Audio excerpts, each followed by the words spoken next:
Thank you for joining this episode of 805 Talk, a show about what's happening inside the 805, with a focus on the Simi Valley and Conejo Valley communities. We bring you everything local business owners, nonprofit organizations, government officials, community leaders, and real estate. Here's our host, Jeff Landau. Today is April 16th. I am excited to have a very dear friend on with me, Greg Spaulding. Good afternoon. Oh, you have a great voice, and a face for TV and radio. Greg has a multifaceted background. His business is Turnkey Advisory. He helps people establish business credit so they don't have to rely on their personal credit and personal guarantees in order to get credit.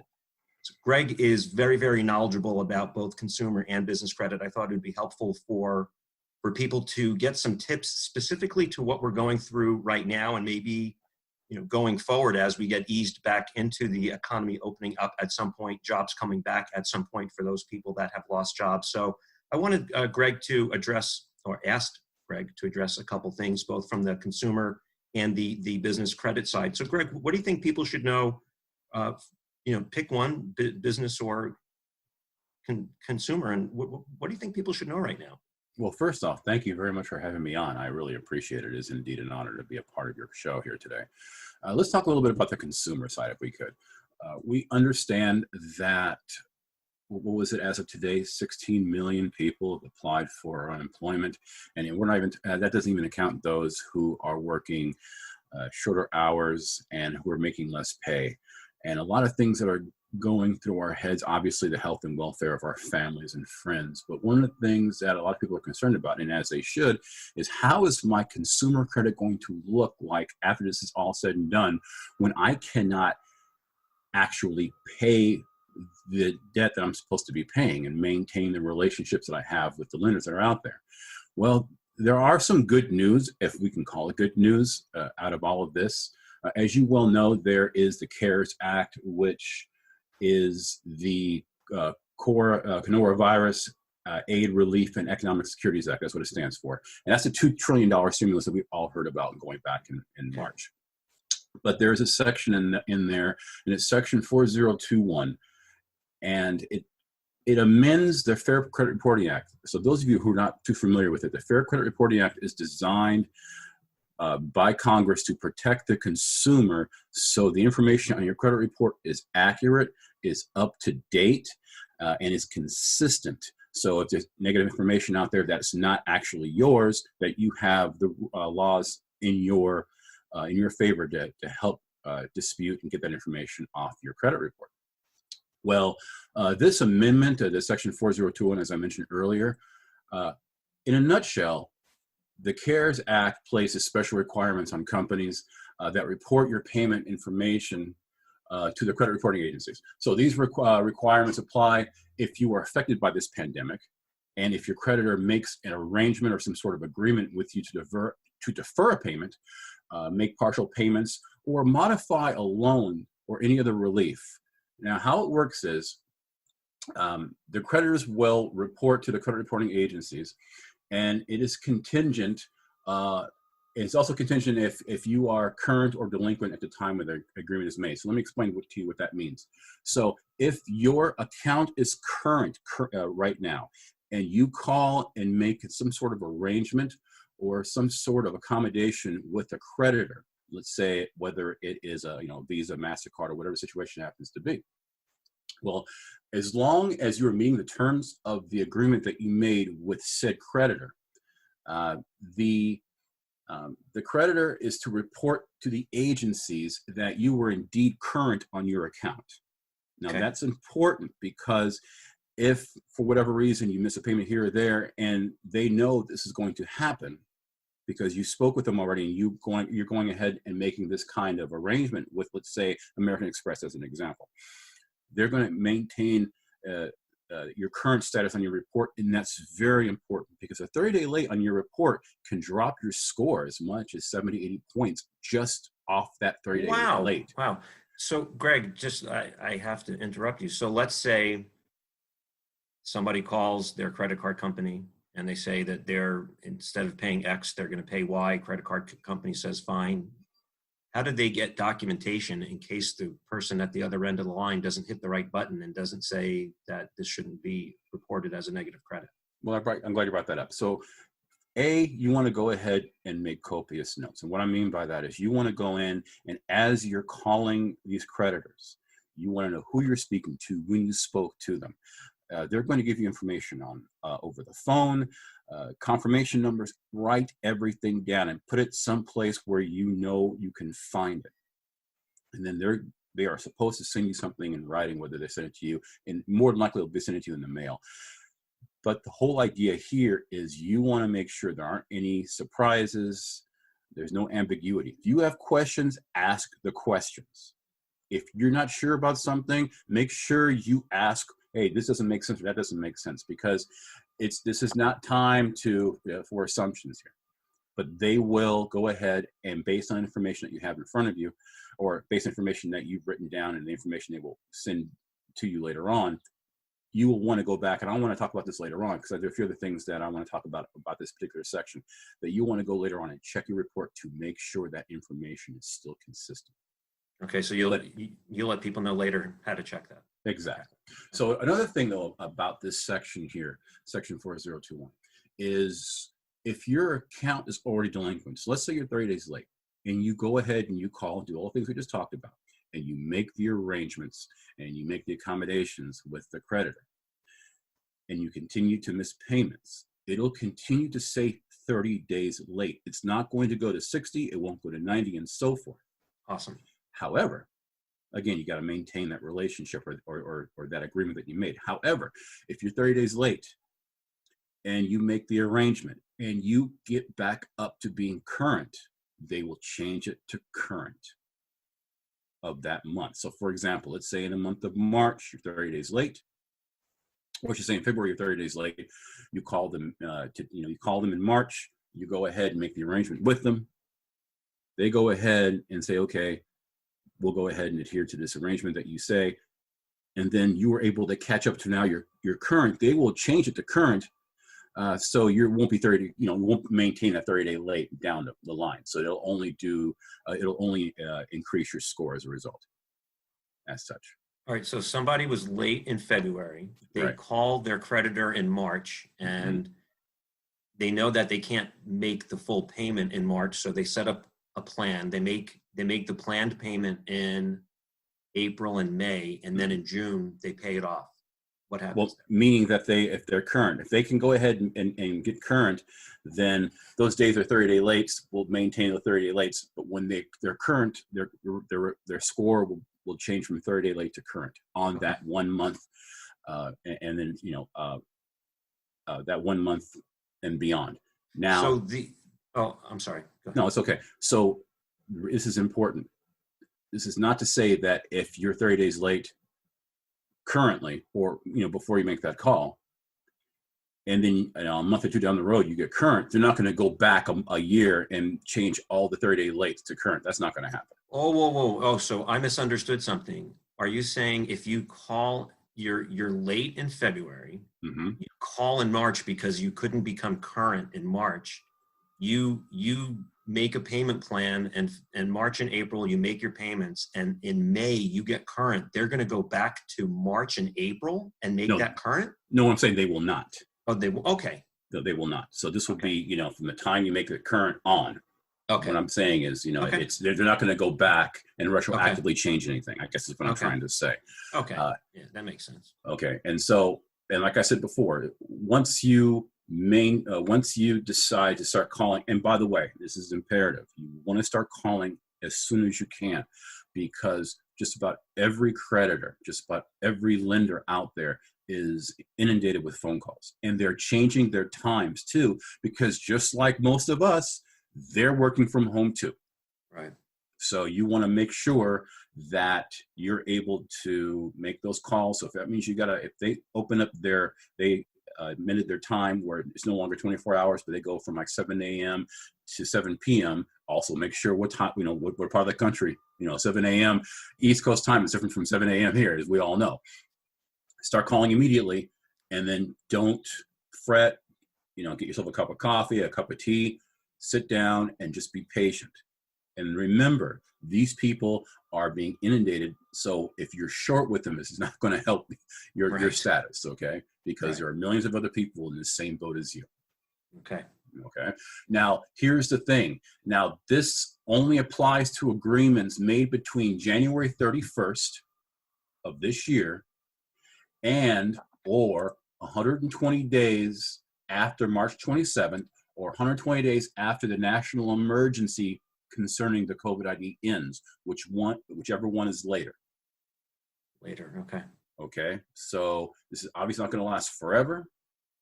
It started in January, and it'll continue on.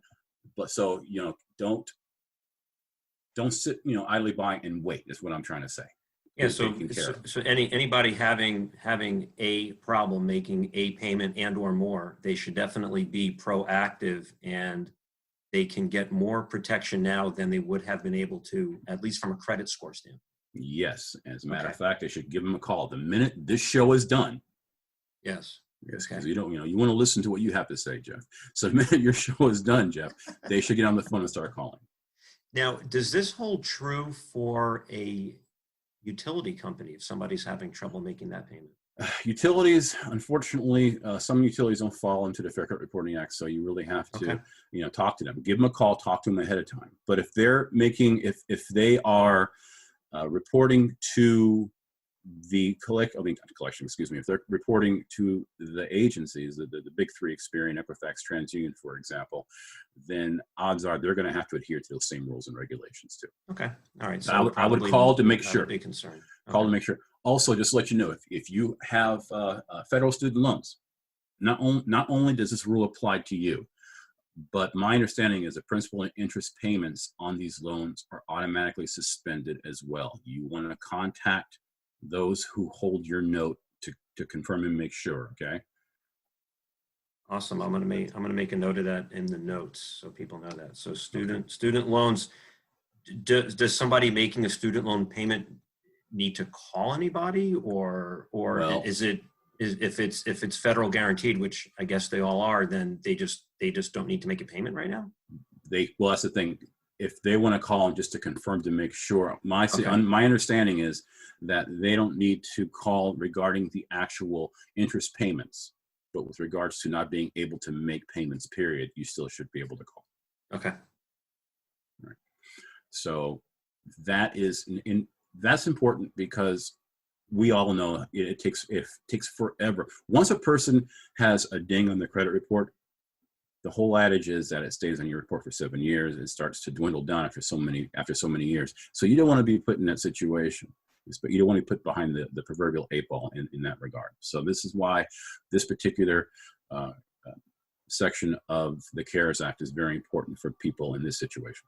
Let me just something came to mind as much as I tried to not make this about me and or real estate. From a real estate standpoint, if anybody that's listening is a renter, the place where this could be very important for you is, instead of having a 30, 60, 90-day late over 3 months, if you have 30-day lates, that, to me, when I'm looking over somebody's credit for one of my clients, that's going to look a lot better than having a 90-day late. So this is very important for you to stay on top of. Yes, thank you for bringing that up. Now, if we can talk a little bit about collections.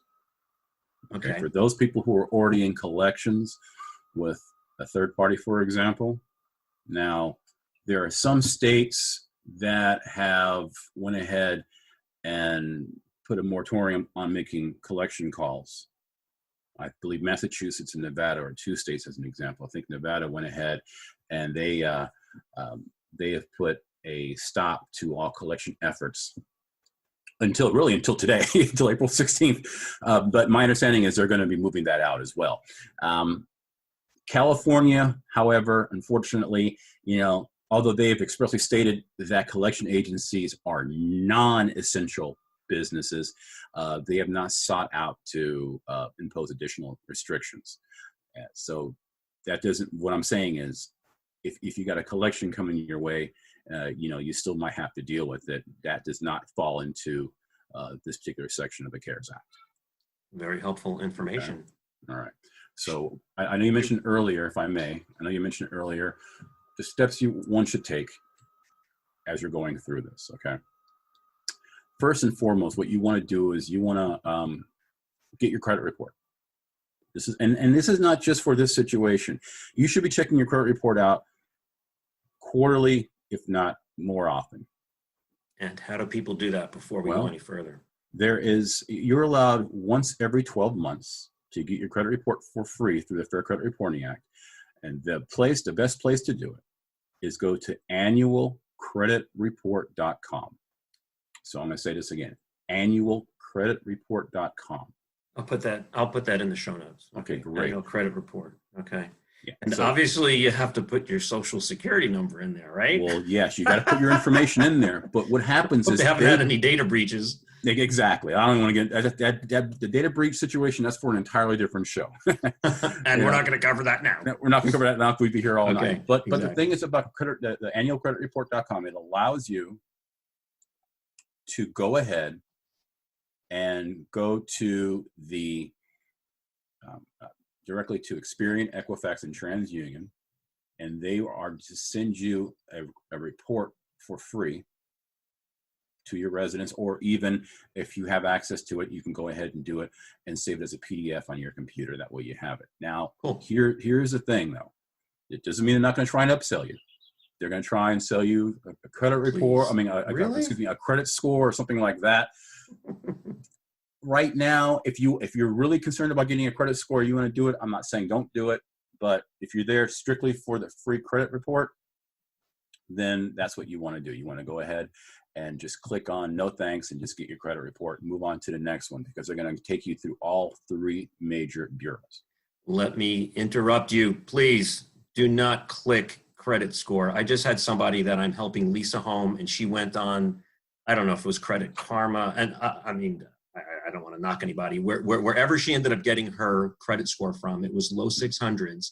Then we actually had it pulled of what a mortgage credit score was and the credit report was, and it was almost 100 points lower. So be very wary of whatever credit score you see, if it's from your credit card company or anywhere else. Be very wary that Greg can tell you better. There's probably 20, 30, I don't know how, there's so many different FICO scores. So and with regards to FICO scores, we're closer to 60, if not more now. I was wrong. And here are the reasons why. Because FICO has so many different versions. Yeah. And as a matter of fact, there's one coming out in the summer, FICO 10, and each one has a slightly different algorithm. Now, the thing is about these, though, is that they not only do you have different FICO scores, FICO 2, FICO 3, FICO 4, you have FICO for auto, FICO for mortgage, FICO for credit cards, FICO for marine. So there are so many different ones that are out there. If it depends upon what you're looking to do with your score. If you're looking to get an auto, then you're going to look at a particular FICO score. Now, here's the thing. If you're looking for a mortgage, for example, really the only three you got to worry about, which are three Fannie Mae compliant FICO scores, which is FICO 2, which is through Experian, FICO 4, TransUnion, FICO 5 through Equifax. Those are the three for mortgages. I fear I took you down a rabbit hole. So let's back up. Let's back up. You were talking about before I interrupted you so rudely. You were talking about steps people should take. One is to get your credit report at least annually, and you can go to annualcreditreport.com. What is number two that I interrupted? Okay. So number two is check your credit reports, like I said, routinely and thoroughly. Now, what you're doing is you're looking for accuracy and you're looking for consistency. And you're also looking to see if it is actually being updated properly. If you made arrangements with your lender, look at your notes, look at the information they have sent you, and then you turn around and you look at your reports. Now, it's not going to happen the very next day. You just want to go on and maintain this. Look at it a month from now, 3 months from now, 5 months from now. Just maintain that consistency of looking into it. But what you want to do is you want to go ahead and make sure that they did not report your account as delinquent. if you made an arrangement with them. And if they did, then you're going to have to dispute that information. And if you have the information from the lender, it'll make that life so much easier for you. So it sounds like it'll be a really good idea if somebody is making those arrangements with their creditors right now to maybe make a note a month or two after they're current to check their credit report to see how it was reported. Yes. How quickly will their how quickly does credit reporting take place? On average of every 30 days. Now, it's also, for each lender, it's different. Some will report first part of the month and so forth, but it's usually every 30 days. But here's the thing, you're dealing with 3 different bureaus, okay? And you're also dealing with a myriad of different lenders and such. So that information changes pretty consistently, I should say. So it's not all gonna happen on one day. But what I'm saying is every so often you do wanna check. You might check on the 5th, and then on the 6th, information might change because other creditors have already put that information in. Right, so somebody wants, that's, I was kind of getting at, somebody wants enough of a lag time to order their report, so everybody had enough of a chance to do whatever kind of updates that they should have. So maybe at least wait 30 days, maybe even 60, just so everybody had a chance to do that. Or well, to be honest with you, if you want to look at it every 30 days, it's great. If you want to look at it every week, you can. Now, here's the reason why, and I think this is important to say. Okay, when you check your own score, whether it's through annual credit report, whether it's through Credit Karma, I don't care who it's through, as long as you're doing it, it's called a soft credit pull. Now, the reason why that's important is because you can check your own score, your own credit report as often as you want. Now, if you're going to, go ahead and get a loan or get a credit card, that's a hard pull. That's different. You don't want too many of those because that may bring your score down. And that's important to say because that's the number one question I get. Won't this hurt my score? News. It's not true. Yeah. So that's awesome. Okay. Very keep that in mind. Now, also, by checking to make sure that your arrangement is there, it gives you a golden opportunity to look further to make sure the rest of your information is accurate. Make sure that and this is what I mean, and not just the trade lines, and trade lines are the different creditors that are on your credit report. We're also talking about making sure your personal information is accurate, making sure your name is spelled properly, making sure the right address is there. Now, Jeff, you and I spoke a while back about, making sure the right address is there and your information is not being sent someplace else that you're not familiar with. Or you might have somebody else's information on your report and so on. But another thing too, please check your social security number and make sure that the information on there is accurate. You'd be surprised how many people have a one-off, meaning they're one number different from your your social security number, and your information is on their report or their information is on your report. So you really want to check all that to make sure all that is accurate. Awesome. Now, the next step is if you see anything inaccurate, if you say anything that is not consistent, then you want to go ahead and report and dispute that inaccurate information to the 3 credit bureaus, okay, the credit reporting bureaus. And then work your way back from there. If you have any issues with that, then you work directly with the creditor as well, but you start with the 3 bureaus. Okay. Okay. And finally, if it doesn't get resolved, you can still go ahead and include a 100-word statement of the dispute on your credit reports. Now, I think it's 200 in Maine, but we're in California, so we'll stick to California. And so, for example, hey, I was late because of COVID-19 situation. You can put that in there if the dispute still isn't being taken care of on that. Would they do that with each reporting agency, or is there a way to do that through annual credit report? Well, you would have to do that separately on your own, and you would have to go to each different one. Okay. Each one, and it would have to be for each dispute too. You don't want to do it for all disputes, just for each dispute. So along this line, especially for anybody that is renting and is going to be making a new application, my opinion is that it's really important to be upfront and to let people know in advance what they're going to find when they run your credit. And I think that always lands nicer with either the agent helping the landlord or the landlord themselves is to address that up front, write a cover letter, make it personal, explain why, and that'll always land better than if it just shows up, which you know it's going to show up anyway. And then they'll say, oh, well, if you didn't tell me about this, what else didn't you tell me about? Excellent. Anything else from the consumer side, or can we get on to talk about business owners and business credit? That's a great transition. Thank you for that. As we're looking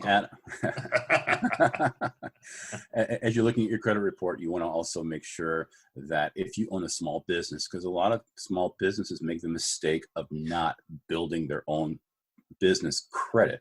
They use their own personal credit to run their business. And I'm here to tell you that you can actually build your own business credit that is independent from your personal credit, which means that the banks, the lending institutions that are out there, you want them to look at your EIN, not your social. At this time, though, a lot of people are running around trying to get those stimulus loans that the government has put out there. $350 billion, I believe, has been put aside for the business side, and it's almost taken up already. Is that the EIDL loans? Not just the EIDL loans, which means stands for the Economic Injury Disaster Loan, but also the PPP programs, the Paycheck Protection programs. And what's happening there is you have these banks that have put the information out there, and a lot of times, and I'm going to use PPP as an example, what they've done is they're taking your information saying, hey, we're going to go ahead and we want to go and get this loan out for you, but they haven't asked for any documentation from you yet, which means your loan hasn't been officially looked at yet. So once they ask for that information and you get it to them, then documentation starts moving. But again, you're in the back of that long line. I'm not saying you're not going to get a loan. What I'm saying is that a lot of people are looking for some sort of help from either from the government or the SBA, which is one and the same if you think about it. Right. What I'm here to say that there are other options that are out there that you might not take in consideration or have not taken into consideration if you're looking to keep your business afloat with regards to a loan. So one example would be, well, if you don't mind, one example would be there are these unsecured hybrid loans, which is not really a loan. It's more of these unsecured, I should say, lines of credit. That's what they are, where they look at your personal credit score, but they report to the business credit score or business credit of your business. So the whole idea here is they look at your personal score and say, okay, based on this, we can get you $150,000, $175,000, as much as if you have a good consumer credit score, then you can use that. And because it's a line of credit, it's not it's a revolving debt. So you only have to pay on what you use. You don't have to pay on the entire thing. You only pay on what you use. Wow. I don't know that I've heard of that.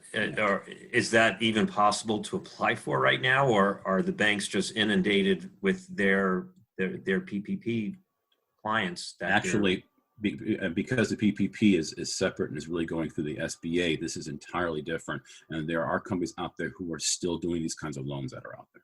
Can you share some names? Do you know names? I have them. I can't share the names with you. If they want to ask, if somebody wants to call me and contact me later on, I can help them in that process, but I can't put them online like this.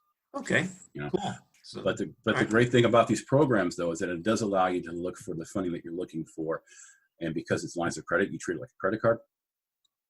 And then on top of that, you can actually start building business credit if you don't have business credit already. A lot of things they didn't talk about with the EIDL, because you're going through the SBA, is that SBA traditionally looks at your business credit and looks at a long line of underwriting procedures. Although a lot of those procedures have been taken aside, it's still active. So if somebody doesn't get approved from EIDL, don't fret. It's probably because of the fact that, let me just go ahead and say the reason being is because that they only have so much they can loan right now at this time. Okay. Is it Is it good now to talk about, you had mentioned that there are alternatives to an EIDL or a PPP loan. Is that a good time to talk about now? Well, the one I was talking about a minute ago, the hybrid program, Okay. that's one main one right there. Another one is, there are other programs that are out there. If you have somebody who you work with that can and help you get other loans, like, through your local bank, many of them out there are there to help you. If you don't have a relationship with a local bank, especially a business-based bank, talk to them. Go find a few of them that are out there. Talk to them, get a relationship with them. Another great place, a lot of people are not taking into consideration, are credit unions.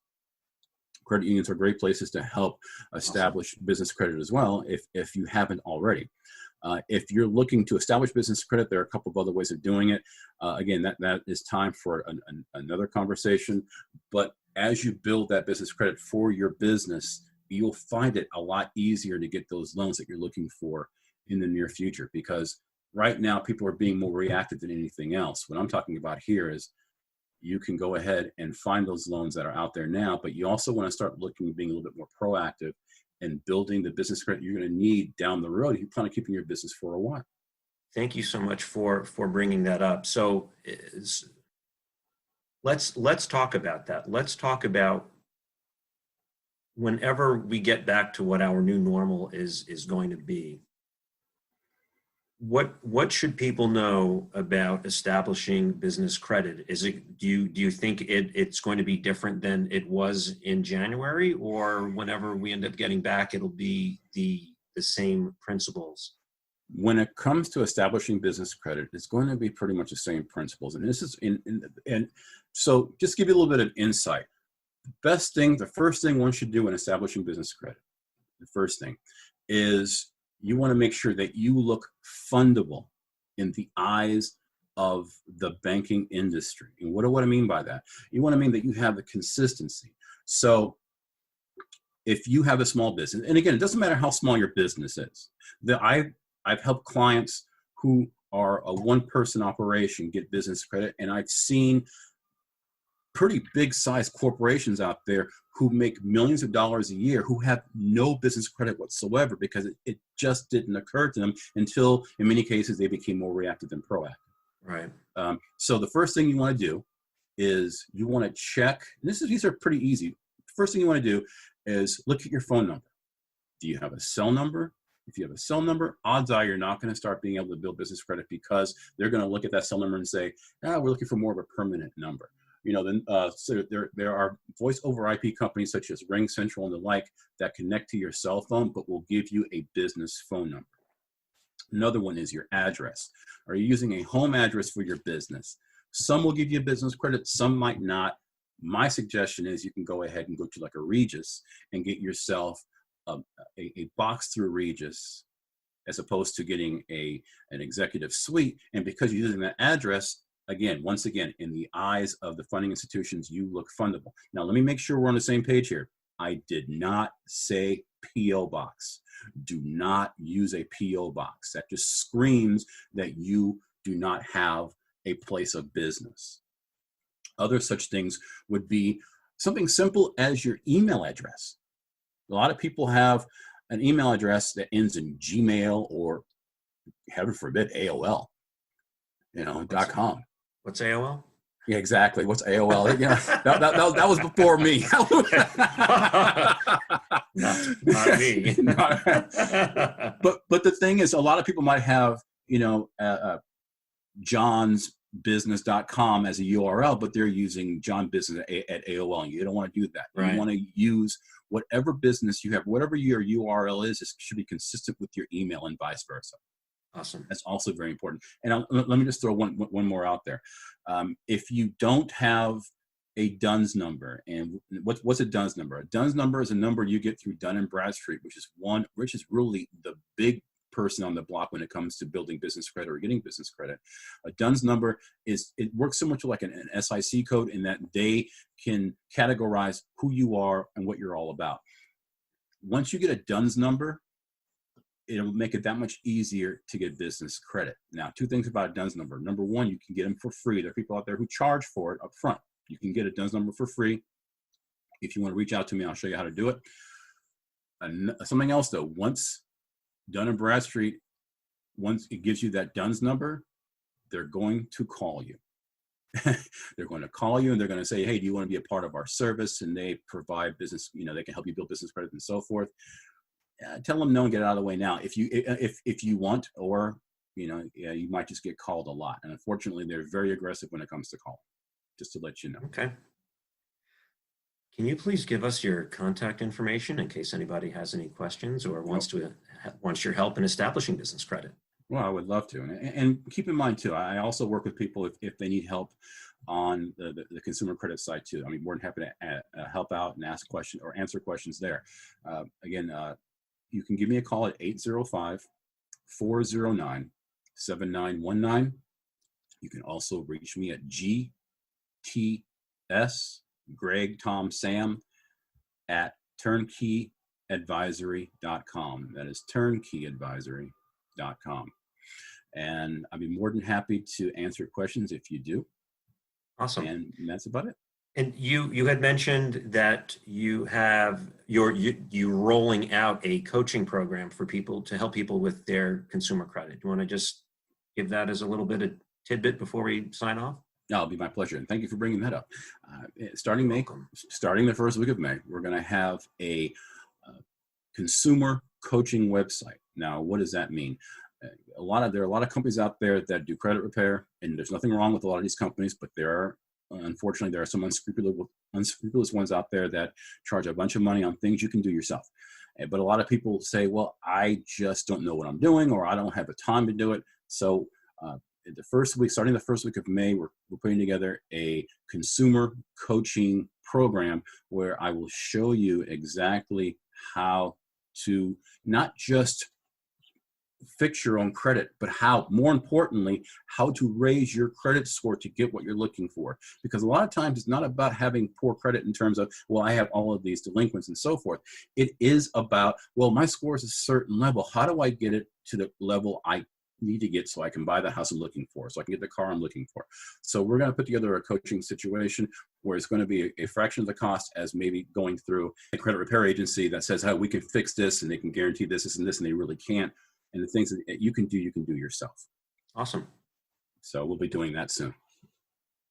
I really appreciate your time. I'm sure people will have found this very valuable. And anybody that uses Greg's coaching program to get your credit score up in order to buy a house, I would love to hear from you. My phone number is 805-341-0398. And yes, that is my cell phone. Well, that's the great thing. The number I gave you is connected to my cell phone. So there you go. Reach out to me. I'll be able to hear it. So if I didn't recognize that number. If I may say so, though, I've known Jeff Landau for years, and I love Jeff's services. Jeff is the kind of person that will take care of you backwards and forwards. So Jeff did not ask me to mention this. He has no idea that I was going to say this, but I would use Jeff before I use any other realtor out there. I'm telling you now. Oh, you're so sweet. Thank you. I appreciate that very, very much. You know that. Thank you. Enjoyed it. If you do have any questions about real estate, please reach out. You can reach me by phone at 805-341-0398, or you can find me on my website as well at jefflandauhomes.com. As always, thanks so much for listening. Thank you for listening to my daddy's podcast.